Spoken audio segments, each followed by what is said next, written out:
Hello and welcome again in my video. This one is the second part of the first chapter of civics, our constitution. In first part of this chapter, in first video, we have discussed about the importance of rules and laws in our family or in our society. Why there is need of set of laws to regulate our society properly. What is constitution? Next topic we have discussed. Third point is what is the need of constitution in our India or in any of the country. And second point, last point we have discussed in previous video, in the first video of this chapter, what points our constitution serve. Okay, so in this video we will discuss about the vision and values of Indian constitution. Second point is preamble and the different articles here, points which we have taken, which we have borrowed from other different constitutions of the country. Okay, so let us start. Okay, now the first point is vision and values of Indian constitution. It means what was the aim to draft our Indian constitution, what values the members of constitution try to cover, try to consist in this constitution. Okay, now let us start. The constitution of a country reflects its distinctive features, culture and ethos. Means our constitution, Indian constitution, consists distinctive features. Means India is a country of distinctive features. In India there is a different religion, there different tradition, culture, okay, celebrations. So in our constitution, the member of constituent assembly, those one have drafted this constitution, tried to cover, tried to consist all the distinctive features of India, culture and ethos. Ethos means paramparaएं, tradition, मान्यताएं. Okay, second point, the constitution of India is the result of serious deliberation of a representative body called the Constituent Assembly, which was an indirect elected body. Constitution of India was not suddenly born. It was the result of number of episodes after a hard work of the members of Constituent Assembly. It took place more than 2 years to frame out that unique constitution in all over the world. In each and every point, the members of Constituent Assembly seriously discussed that point, that articles, that provisions were fit uh, in our India or not. Okay, that's why it is a result of a serious deliberation. Deliberation means बातचीत करना, ठीक है. Serious deliberation means बहुत seriously लोगों ने हर एक points को discuss किया. किन लोगों ने? The members of constituent assembly, those one were indirectly elected. Indirectly elected means उनको इलेक्ट करने में, उनको चुनने में पब्लिक का डायरेक्टली एफर्ट नहीं था. जैसे हम अभी प्रधान का चुनाव हो रहा है आप लोग के नियर अबाउट एरिया में, जिला पंचायत का हो रहा है, ठीक है. तो इनके इलेक्शन में, इनको चुनने में पब्लिक डायरेक्ट वोट डालती है. तो ये मेंबर्स क्या हैं? डायरेक्टली इलेक्टेड मेंबर्स हैं. लेकिन प्रेसिडेंट का जो चुनाव होता है उसमें पब्लिक वोट नहीं डालती, बल्कि पब्लिक के जो रिप्रेजेंटेटिव्स हैं, जिनको पब्लिक ने चुन के भेजा हुआ है, like members of legislative assembly, members of parliament, इन लोगों ने उनको चुना है, तो प्रेसिडेंट का इलेक्शन इनडायरेक्टली होता है। Okay. Third point, constituent assembly represented Hindu, Muslim, Sikh, Anglo Indians, Christians etcetera. Means in our constituent assembly all religious persons are included। Anglo Indians उन लोगों को कहते हैं जो किसी दूसरे कंट्री से आकर के इंडिया में रहते हैं। Okay. Fourth point, some ideals were included in the constitution of free India, like commitment of democracy and guarantee of justice, equality and freedom to all the people। कुछ बहुत अच्छी बातें हमारे कॉन्स्टिट्यूशन में इंक्लूड की गई हैं, जैसे what is the base of our constitution? Democracy. Democracy ही हमारे कॉन्स्टिट्यूशन का बेस है, आधार है। डेमोक्रेसी किसे कहते हैं? Democracy is the system, is a way of life where the decisions, where the opinions of each and every person are important. Okay. जहाँ सभी को बोलने का अधिकार है, जहाँ पर सभी को अपने विचार रखने का अधिकार है, जहाँ पर गवर्नमेंट पब्लिक के वोट से बनता है, उसे डेमोक्रेटिक कंट्री कहते हैं। And including democratic system in India, in our constitution it is clearly mentioned each and every people will enjoy will justice before the law, equality in everywhere and freedom in all spheres of life। हमें न्याय मिलता है court में, हर एक व्यक्ति को न्याय मिलता है, हर एक व्यक्ति के साथ इक्वल बिहेवियर करना हमारे कॉन्स्टिट्यूशन में बताया गया है, और सभी व्यक्ति फ्री हैं अपने काम करने में। लेकिन अब इसका मतलब ये नहीं है कि हम फ्री हैं तो पब्लिक प्रॉपर्टी को डिस्टर्ब करें या ऐसा कोई काम करें जो हमारे कॉन्स्टिट्यूशन में, हमारे देश में, हमारे नागरिकों में, हमारे सिटीजन्स के अगेंस्ट हो। Okay. So this one is the very great effort of the members of constituent assembly who draft our constitution in such a manner where we are enjoying our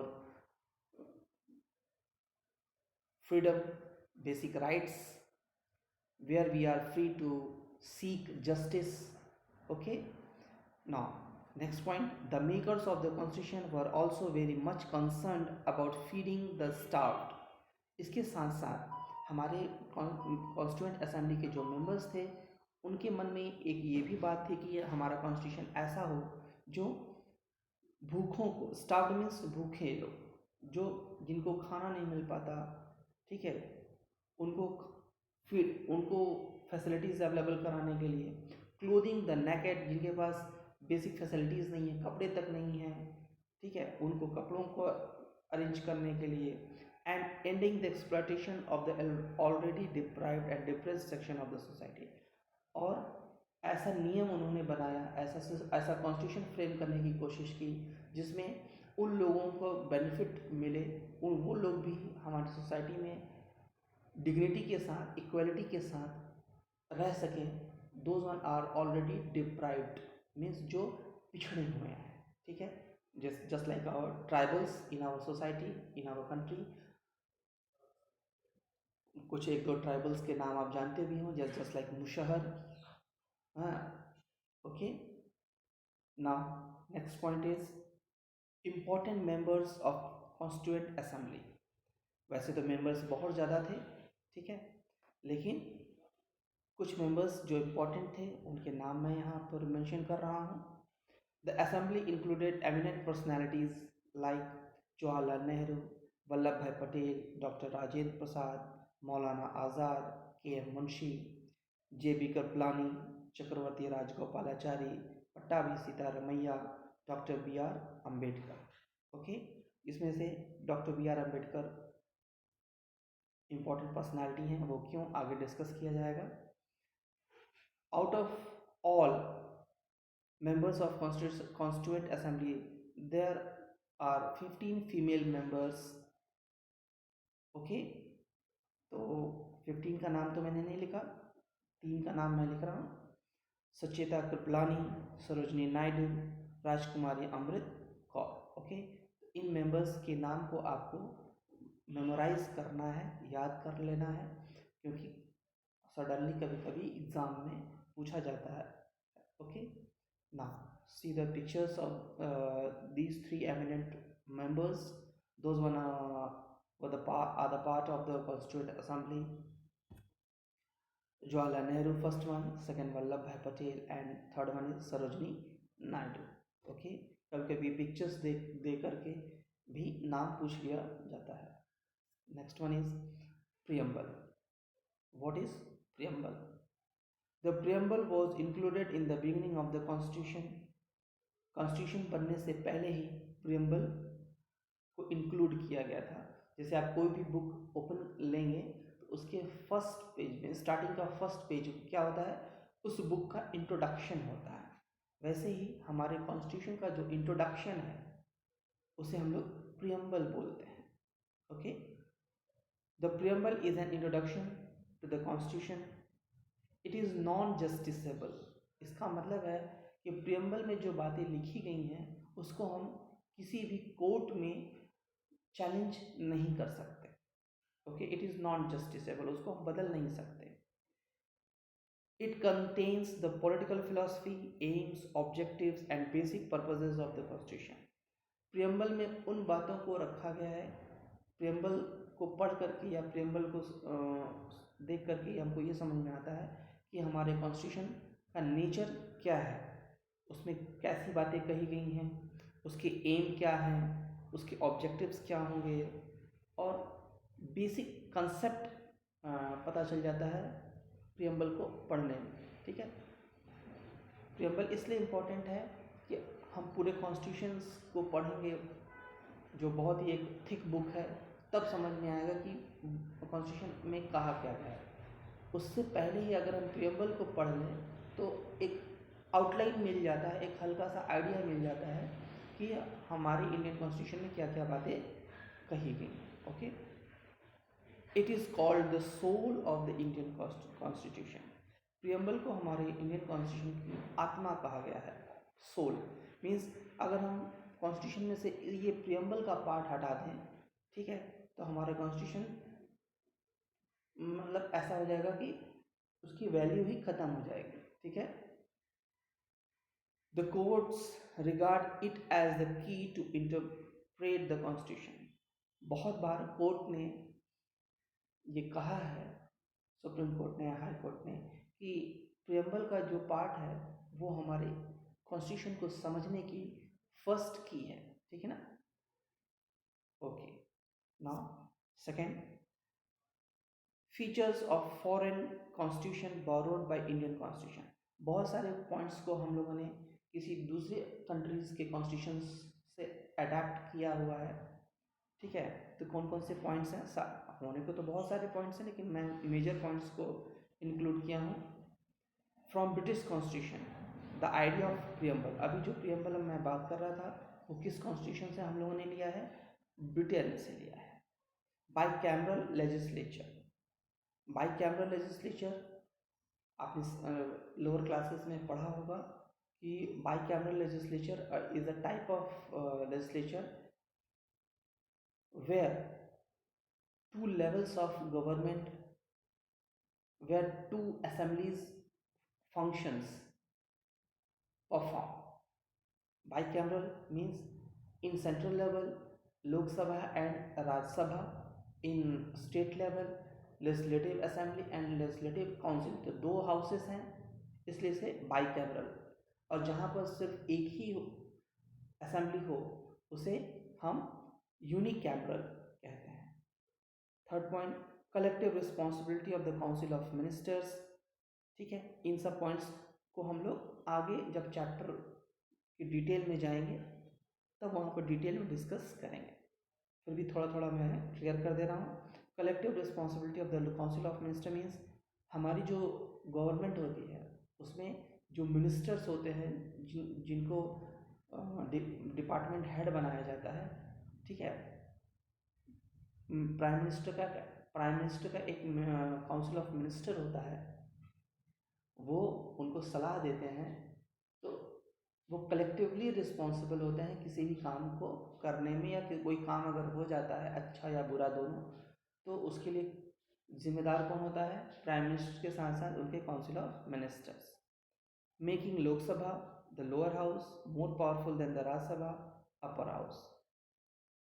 Lok Sabha और राज्यसभा, जैसे मैंने अभी बताया था, बाईकैमरल लेजिस्लेचर, वह ये Britain से लिया गया है, और ब्रिटेन में भी लोकसभा को ज़्यादा पावरफुल बनाया गया है इन कंपैरिजन ऑफ राज्यसभा। लेकिन लोकसभा को लोअर हाउस बोलते हैं और राज्यसभा को अपर हाउस बोलते हैं। वो क्यों बोलते हैं, जब हम आगे के चैप्टर्स में जाएंगे तो वहाँ डिटेल में डिस्कस करेंगे। The parliamentary type of government, India का जो गवर्नमेंट होगा वो कैसा होगा? Parliamentary form of government. तो ये 5 पॉइंट्स, मेजर पॉइंट्स हैं, जिसको कहाँ से लिया गया है? ब्रिटेन से। Okay, now the American constitution, America से क्या क्या लिया गया है? Written constitution. ब्रिटेन का कॉन्स्टिट्यूशन रिटन नहीं है, लिखा हुआ नहीं है, लेकिन अमेरिका का कॉन्स्टिट्यूशन क्या है? लिखा हुआ है। जैसे हमारा इंडियन कॉन्स्टिट्यूशन, तो ये सिस्टम हमने कहाँ से लिया है? अमेरिका से। The federal system, federal system means जहाँ पर अलग अलग लेवल के गवर्नमेंट होते हैं, सेंट्रल लेवल हुआ, स्टेट लेवल हुआ, विलेज लेवल हुआ। तो ये जो अलग अलग लेवल का सिस्टम है, उस सिस्टम को ही फेडरल सिस्टम कहते हैं। Head of the state is called president. इस कंट्री का हेड होगा, उसे क्या कहा जाएगा? प्रेसिडेंट। तो प्रेसिडेंट का जो नाम है, जो फंक्शन है, वो कहाँ से लिया गया है? अमेरिका से लिया गया है। Provision for the supreme court, supreme court का प्रोविज़न कहाँ से हमने बोरो किया है? अमेरिका से। Provinces are known as states, पहले हमारे जो स्टेट्स थे उनको प्रोविंसेस कहा जाता था, लेकिन अमेरिका के कॉन्स्टिट्यूशन से ही हम लोगों ने उसको स्टेट कहना शुरू किया। Rajya Sabha in India represents the state like US senate. जैसे यूनाइटेड स्टेट ऑफ अमेरिका में सीनेट है, वैसे ही इंडिया में हमारा क्या है? Rajya Sabha. The constitution of Canada से हमने लिया है, India is known as union of state. Canada के कॉन्स्टिट्यूशन से प्रेरित होकर के, इंस्पायर्ड होकर के, हम लोगों ने इंडिया को यूनियन ऑफ स्टेट नाम दिया हुआ है। यूनियन ऑफ स्टेट का मतलब होता है इंडिया जो है अलग अलग राज्यों का एक समूह है। Okay, constitution of Ireland, from Ireland we borrowed directive principle of state policy, आगे हम लोग डिस्कस करेंगे इसके बारे में। Constitution of USSR, full form the union of soviet socialist republic, से हम लोगों ने फंडामेंटल ड्यूटीज बोरो की हैं। Okay, so in this video we have covered these topics. In next video we will continue further topics more. So thank you, but don't forget to subscribe my channel. Good day.